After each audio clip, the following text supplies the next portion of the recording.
E havia naquele tempo, queridos, um rei chamado Acabe.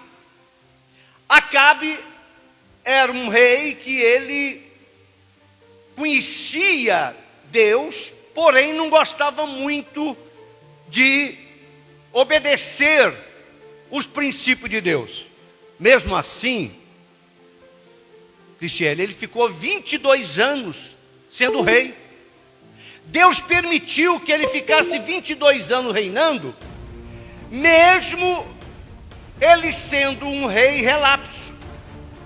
Porque esse tempo todo, Deus sempre, ele quer que a gente, com o passar do tempo, mude, que a gente tenha uma mudança, mas isso não aconteceu com Acabe.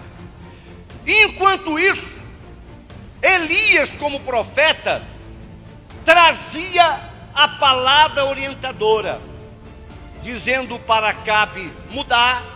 Acabe, você precisa mudar. Mas Acabe também tinha um problema sério, a sua mulher. A sua esposa não era sábia. Por quê? Ela não adorava Deus. Ela cultuava deuses estranhos. Então combinou. Acabe conhecia a palavra de Deus, no entanto, decidiu não obedecer, casou com uma mulher que não gostava das coisas de Deus, aí a coisa piorou. Porque diz a Bíblia que a mulher sábia, ela edifica a casa. A mulher sábia, ela consegue, ajudar. No caso de Jezabel, não ajudou. E Elias, nesse conflito, ele sempre tinha que trazer uma palavra de orientação, não é assim? E quando ele disciplinava, Acabe ficava tão irado juntamente com Jezabel, que sempre procurava persegui-lo. É terrível, né? Terrível isso. Chegou um momento que Deus falou assim: olha, Elias, vamos fazer o seguinte, você vai sair de onde você está e vai para um lugar chamado Sidom, ou Sidônio. Era justamente a nação onde o pai de Jezabel governava. Olha que coisa terrível. Ele sai dali onde ele estava e teria que ir para um lugar onde o pai de Jezabel também, que não cria em Deus, morava. E Deus falou assim: olha, Elias, você vai sair daqui, eu vou prover para você, eu vou cuidar de você. E já preparei lá onde você vai, um lugar chamado Sarapta, lá em Sidom. Eu já preparei alguém para te ajudar. Preste atenção nesse fato interessante. Nem sempre as pessoas que irão te ajudar serão aquelas mais capazes, mas serão aquelas que Deus toca nelas, e mesmo elas não tendo condições, elas se colocam à disposição. Amém, pessoal? Deus falou assim: olha, eu preparei para te ajudar lá em Serapta uma viúva. Puxa vida. Irmãos, a Bíblia fala que viúva tem que ser ajudada. A viúva precisa ser socorrida.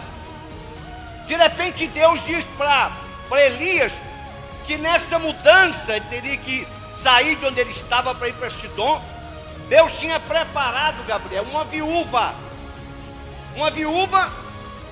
uma mulher que não tinha condição nenhuma. Deus falou assim: olha, eu já preparei ela vai te ajudar, ela vai te socorrer. Eu já coloquei no coração, porque Deus conhece, presta atenção, irmãos, Deus conhece o meu e o seu coração. Diga assim: Deus conhece o meu coração. Vira para esse irmão assim e fala: Deus sabe quem é você. Deus te conhece. Aí Elias, obedecendo, ele viajou. Quando ele chegou na entrada de Sarepta, ele se depara, o Espírito de Deus tocou nele e falou assim: é esta a mulher que vai te ajudar. Ele olhou assim: puxa vida, Aí logo ele falou assim: escuta, senhora, eu estou com sede, por gentileza, traga para mim um copo d'água. Eu estou com sede, quero tomar água. Ela imediatamente foi buscar água, mas antes dela chegar no local para ela pegar água, Deus tocou nele e falou assim: pede para ela também trazer um pão para você. Pede para ela trazer um pão. Quando Elias falou isso, a viúva tomou um choque. Ela falou assim, diante de Deus, Elias, Deus conhece meu coração e sabe que eu só tenho um pouquinho de farinha na panela ou na vasilha e tenho um pouquinho de azeite na botija. Realmente era pouco, ela falou a verdade. Mas Elias falou assim: tudo bem. Ela falou assim: além de eu ter um pouquinho de farinha na vasilha ou panela e um pouquinho de azeite na botija, eu estou aqui fora para pegar alguns gravetos para que eu possa fazer uma comida para mim, um bolo para mim, para a gente comer, e depois não sei como é que vai ser. Aí Elias falou para ela assim: olha, mulher, você vai fazer tudo isso que você está falando, mas primeiro, preste atenção, irmãos, primeiro você vai lá e fazer um pequeno pão para mim. Você traz um pão para mim. Ela ficou em dúvida, mas de repente ele falou: sabe por quê? Que eu estou sendo firme com você. Elias, por dó, humanamente falando, falaria assim: Carlos, nossa, meu Deus, coitada desta mulher, além de ser viúva, pobre, não tem como se manter, não tem um marido, não é assim? Tem um filho, tinha um filho ainda, um filho. Mas tá, por que eu estou falando isso com você? Aí Elias lembrou ela: olha, porque Deus mandou, presta atenção, igreja, olha o que Elias falou para ela e para o menino, e Deus fala para você e para mim. Olha o que Elias falou: sabe por que eu estou pedindo para você fazer isso? Mesmo sabendo da sua condição, mesmo sabendo que o que você falou é verdade, você tem um pouquinho de farinha na panela e tem um pouquinho de azeite, mas Deus mandou falar para você: se você obedecer, não vai faltar farinha e nem azeite. Aleluia. Não vai faltar nem farinha e nem azeite. Por quê? Irmão, já havia 3 anos que não chovia. E Deus mandou falar para você: enquanto não chover, fique tranquila. Esse pouquinho que você tem, eu vou suprir e não vai faltar na tua vida. Irmãos, quando nós nos propomos a dar crédito à palavra de Deus, quando a gente se propõe a ouvir, veja só, será que não tinha outras pessoas mais em condição lá em Sidom, em Sarapta? Será que não tinha pessoas que tinham fartura no celeiro? Deus mandou justamente Elias ser sustentado por alguém que não tinha nada, tinha um pouquinho de farinha, um pouquinho de azeite. Mas é assim que Deus olha para nós. Deus, Ele olha para você e fala assim: olha, e aí?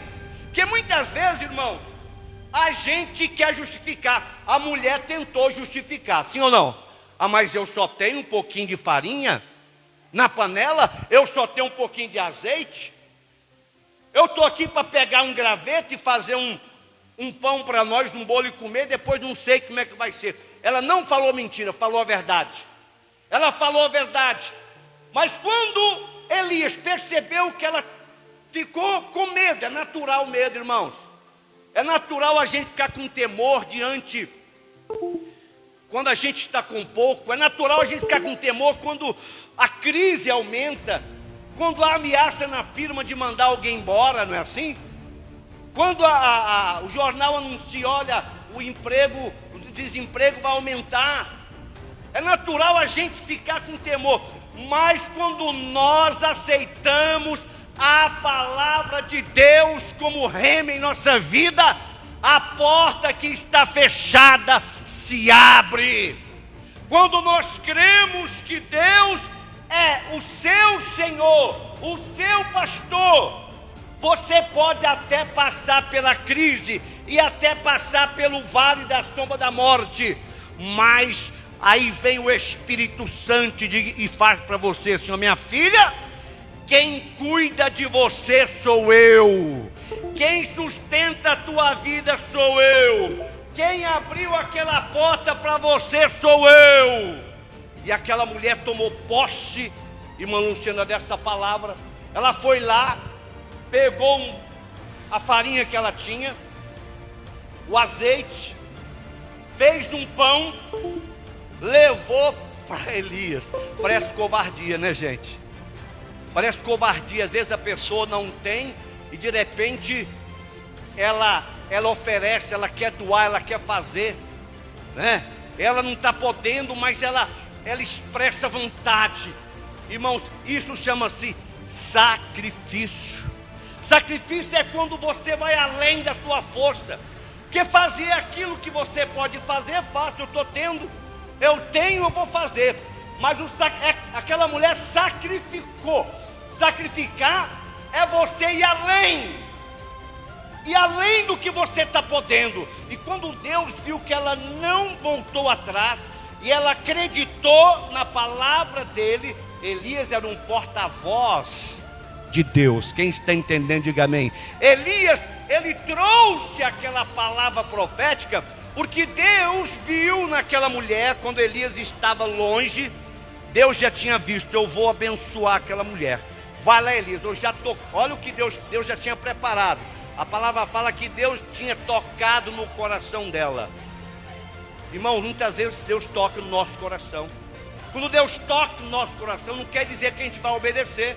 Muitas vezes Deus toca no meu coração, toca no seu coração. A gente sabe que é Deus que está falando, no entanto a gente não dá crédito, a gente prefere não obedecer. E quando nós não obedecemos a palavra, nós deixamos de provar e ver como Deus é bom. Aquela mulher, pela obediência dela, ela provou durante 3 anos que o azeite, a farinha não faltou. Durante 3 anos, irmãos, que coisa extraordinária. A obediência, ela consegue fazer com que portas se abrem.